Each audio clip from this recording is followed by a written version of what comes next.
qarshii wayinaa ergimee aadaa tokko qarshii wayi mana barumsaa wayi tokko kaffala ture kanaaf hin akkasime qarshii xiqqoo katina ergu barbaadinaa tokko.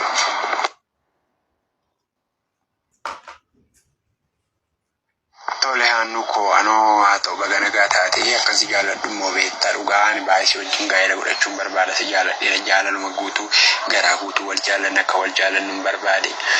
si jaaladhe gaayela godhannaa siin jedhee moo sitti meeratti yaadi na biyya ofte akkati godhannu beekama moo ni baay'eeliin baradha digirii ko wangeela waan ta'eef kanaafi wifi hojjetu bilbilli kun qabu bilbilli ko ollaa yeroo dagandan deema wifi argachuuf jedhee ishi wifi argachuuf jedhee ganda deema kanaaf immoo bilbilli ko daataan hojjetu wifi sirkii koolatti guutachuu barbaadeen immoo karaa teelee guutama birrii kuma ja'a waan akkuma godhanii waggaatti guutamaa waggaa isa guutachuu fedheenidha yoo dandeesse yoo si danda'ame adaraa kee na gargaaris hin jira dhugaa dubbachuuf taanaani jechuun qarshii gaafachuu barbaadu wificha kanaa guutuun barbaadise hannu ko maaliif bakka jiramti jireenya mati ko ulfaati mana kiraa mamaa wanatti qabate innaan bakka si jaaladhu immoo beetta baay'ee si waliin gaa'ela godhadhaa ugumaadha kuni gosa wal bal'inaa naasuufna si jaaladheera innaan kanaan immoo kana toonaa guutii immoo baay'ee galatoomina gammachiista eebbifamin jedha wifi akkati naa guuchiistuun barbaade maaliif manuma taa yeroo hunda sa'aatii 4 sa'aatii 3 boodallee akkasii argadhuuf bilbilli koo daataa waan hin hojjenneefidha. Si ergee hannu ko barumsa distaansii waan karaa telegiraamii baradhuu fi na barbaachise. Amin waasin jedhaa siif gade na kireeffadhu gaafa kira kan koo fixadhe anillee ni galaa hanga kiraan kan keenyarra jiru anillee hin hojjedha kanaafi hojiin tun tamoodisra kanaafi na kireeffadhu habiibti tiyaasin jedhaa jira Maammadoo akkana Maammadoon anatti waa kireessaa jedhu kuni na kireeffadha jedhu kuni jireenyaaf hin ta'u habiibti tiyaati mana arabaa keessa gubattee waa meeqa taatee arrabsamtee maal taatee shaqala gaddaama waa meeqa siin jedhanii tirraafii warra irraa nyaattee maallaqanki wali qabattee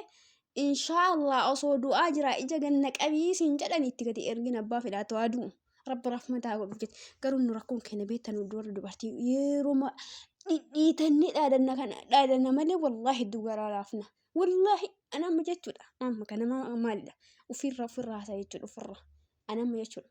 yoo namni Itoophiyaa irraa assalaamu alaykum akkam jirtaa fayyaadha assalaamu alaykum naan jedha qanii dura waalaikum salaam jedhee deebisa qanii lammataallee assalaamu alaykum naan jedha waa'ee ufee miti gooftaan giyya deebisa salaamata isaasani ufuma bira waalaikum salaam jedhee dhiisa maali sitti fakkaatinaa sodaachisa dhugaa rabbi maalidha namni dura nan dubbisne wayii horra ka'ee wana dubbisa jechuudha isaaf deemtanii jedha akkaawuntii erguudhaaf deemtaniidha waliin beekna waan deemu maalidhaafi rakkoo warra ijoollee keenya Itoophiyaa jechuudha hundaa miti garuu harka hundallee osoo jennee hin danda'amu dhugaa rabbi gaafa dura assalaamu alaykum siin jedhan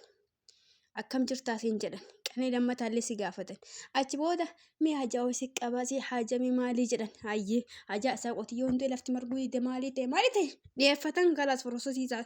ati kalaas miskiinnittiyya hayyee jette akkaawuntii irraa fudhattee ergite achi booda guyyaa 3 booda maallaqni biyya galatoomin illee jirtu achumaan miliqa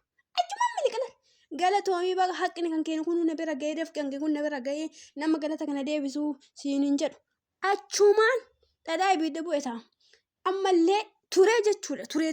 ji'a 3 ji'a 7 ga'ee dhufa ammallee jechuudha hajaa biraatu itti jira kun istaayilii ijoollee keenya biyyaati istaayilii warra biyyaati abbaa fedhimaa hantani obboleessi kiyya maante obboleetti kiyya maante kun istaayilota warra maallaqa namarraa guuruu barbaadaniif jechuudha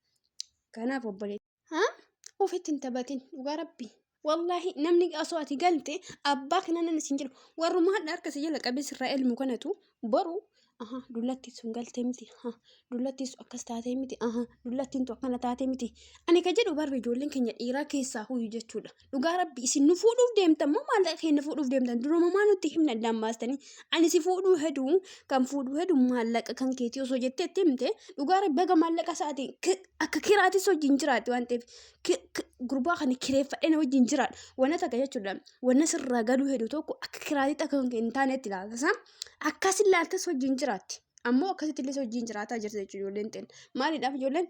shamarranii jechuudha maallaqa isaanii dafqa isaanii waa meeqa godhanii maqaa isaa fa'aa jijjiiranii dhala biraaf itti fuudha jechuudha rabbiin hin sodaanne rabbiidha jalatti jala haa jiru amin jedha ijoollee warra guggubattan jechuudha hundaa miti garuu hundaa miti warra haasawni haasawni akka namni hin dhageenye warra jechuudha dafqa kan kee keessatti akka namni hin dhageenyetti isinillee soota dhaggeeffadhaa. Dafqa keessanirra jaartii biraa fuudhu rabbiin jalatti irraa ciru aamiin jedhaa. Kanaaf dhugaa rabbi haqiiqaa dubbanni jechuudha. Wanni akkanaa kun fokkisaadha. Yoo of dandeettanii ta biraa fuudha maallaqa keessanii. Garuu maallaqa intala durbaa shamara mana kushiinaa keessa jirtu dubartii mana kushiinaa keessa jirtu asii isii ibidda itti qabaa aramni guggubaa jechuudha. Guggubaatiin isiin dalagatti ati gooftaan kiyya maashaallah lafumaa dhufteeti abbaa itti taataa jechuudha. Ani na aarsa wallah wanna kana miira keessan yoo dalagee ufiillee jechuudha. Ufiillee dalagee anillee dalagee walitti ka walitti qabannee wayiin godhan ta'e innillee haga humnaa saniitti carraaqataa jira. Haa diqqaattu kiyya haa ga'u baatu sun dalagammaa isaa sunuyyuu uf danda'aadha beekamaadha. Dalagaa isaa sun qofti jechuudha. Dalagammaa isaa qofti bu'aan Itoophiyaa baay'ee argamu. Dalagamma inni achi dhaabbatee dalagu yookiin dhaqee dalagu saniifuyyuu ati ofittiin boontee jiraata malee jaartii kee dalagaa qabu waan jedhu sammuu kan kee amansiifata waan ta'eef. Garuu warri kireeffamu jechuudha. Warri maallaqaan kireeffamu warri maallaqa maamadocha Itoophiyaa maallaqaan kireeffamu maallaqaan kireeffattee kaatee inni guyyaa dhakaa irra oola guyyaa inni farshoo irra oola dhugaatii machooftu jechuudha. Jimaa irra oola jala dhalaa irra oola ati gubattee asitti ergita. Achi booda yoo ati maallaqa kanatti ergini ani ni kan keessii inshallah lamaa miti kudhan godhi sadii hin jiru iyyuu miti bakka takka jaha godhi hiika qodaa aboo namni fungaa wallahi namni fungaan kun miira keessa galeen tolu dhugaa rabbi mirqaan isaa ijoollee baay'ee na lugaa mafaan keessa qabu fungaa kiyyaa waan ofumaafsi. Yoo ufuma wal tasgabbeessi namni nun tasgabbeessu waan hin jirreef aizosh fungaati aizosh amaarifallee baradhe almuhim gara oduu kiyyaatti yoo as deebi jechuudha. Maammaduu akkanaa irraa uf eegaa kani daftaraaf illee si gaafatu suurreedhaaf illee si gaafatu isheen jalaa sunillee 500 galte jedhanii si sanaan illee si gaafatu walla rakkoonni kun bataam akka rakkoonu. Kanaaf Maammaduu akkanaa hin kireeffatina oo kireeffattanillee waa sirna qabu kireeffadha waan maqaa isinii qabu jechuudha. Kani